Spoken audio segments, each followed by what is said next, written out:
আগামী 3 মাসের মধ্যে সমস্যার সমাধান করে দিতে পারে, তাহলে আমি আপনাদের পরিকল্পনায় গ্রহণ করব। প্রধানমন্ত্রীর চ্যালেঞ্জ গ্রহণ করলেন হাসনাত আব্দুল্লাহ। বিদ্যুৎ সংকট সমাধানে এবার দিলেন সুনির্দিষ্ট প্রস্তাব, বললেন সমাধান আমাদের হাতে, ঘড়ি এখন সরকারের।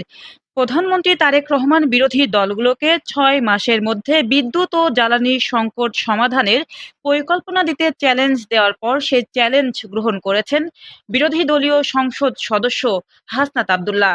শনিবার রাতে ফেসবুক পোস্টে হাসনাত বলেন, সমাধান ইতোমধ্যেই দেয়া হয়েছে। তার দাবি, এনসিপির আহ্বায়ক ও বিরোধী দলীয় চিফ হুইপ নাহিদ ইসলাম এর আগে স্বল্প, মধ্য ও দীর্ঘমেয়াদী মোট 15 দফা প্রস্তাব দিয়েছেন।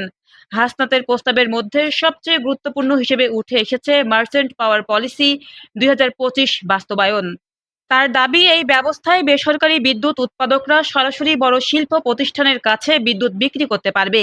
এতে রাষ্ট্রীয় কোষাগার থেকে অতিরিক্ত অর্থ ব্যয়ের প্রয়োজন হবে না। হাসনাত আরও অভিযোগ করেন, বিদ্যুৎ জ্বালানি সংকটের পেছনে সঠিক ফুয়েল কন্টিনজেন্সি ও ডিজাস্টার রিকভারি পরিকল্পনার ঘাটতি রয়েছে। সবশেষে প্রধানমন্ত্রীর উদ্দেশ্যে তার করা বার্তা, 6 মাসের হিসাব আমরা মেনে নিলাম, কিন্তু ঘড়িটা বিরোধী দলের নয়, সরকারের। তিনি প্রশ্ন তোলেন, 6 মাস পর জনগণ জানতে চাইবে দেশ অন্ধকারে ছিল সমাধানের অভাবে নাকি সরকারের সক্ষমতার অভাবে। এখন দেখার বিষয়, প্রধানমন্ত্রীর দেয়া 6 মাসের চ্যালেঞ্জে বিরোধী দলের এই প্রস্তাব কতটা বাস্তবায়ন হয়। News desk, অন্যধারা।